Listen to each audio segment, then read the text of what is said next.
Craig. Nice to meet you.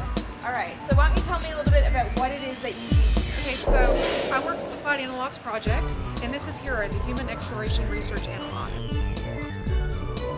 This facility basically is to support HRP research, which is the Human Research Program.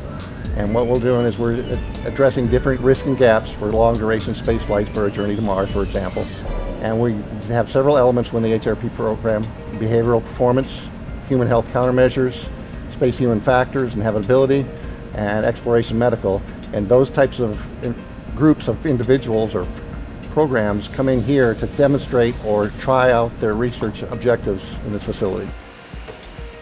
The first level of the HERA contains a hygiene module. Right now, we are not at a point where we're regulating water usage. However, that will be something that I'm guaranteeing will be looked at in the future, because obviously you don't have an unlimited supply of water. So we do have the ability to meter and to turn off if the researchers so desire.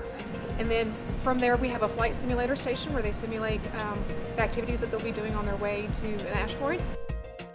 Then we have a medical workstation to address medical sims or an actual emergency, address minor first aid issues.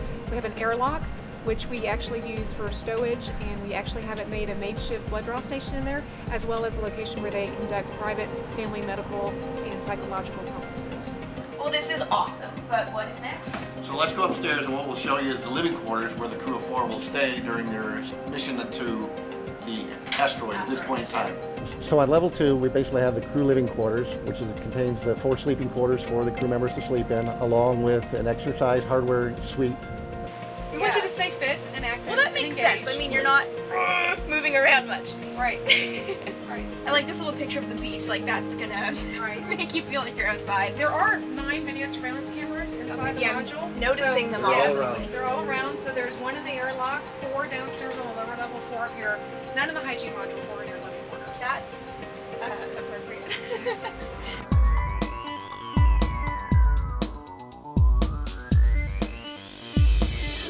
We are in the Human Exploration Research Analog, which is basically a habitat for 4 people to live in isolation, simulating a long-distance spaceflight, like a journey to Mars. So we actually develop a timeline for the crew member that integrates all of the PI, principal investigator science, for the research they're trying to gather, as well as integrating payload activities and mission realism activities. So it mimics an ISS timeline almost exactly. They go to bed, they have a pre-sleep time, they have a post-sleep time, they have their food. Their food is provided. Space-like, ready to eat, pre-hydrated, meals that they have to prepare. They have exercise, scheduled every day, just like a real crew member would. We do a comm delay based on our mission scenario. Appropriately, we'll phase it in, starting with maybe a 5-minute one-way comm delay, up to a 10-minute one-way comm delay with the mission control support personnel. We observe them 24/7, just like you would be if you were on a real mission. So they're looking at the psychological effects of isolation and confinement. They're looking at the habitability. What do they need inside a module? They're looking at the medical equipment that may be needed. They're looking at any type of physiological countermeasure that may need to be introduced to keep the crew healthy and psychologically sound, so that when they arrive at their destination, they're able to perform the tasks at hand. Right. So we need to answer all those questions and know them before we make that journey.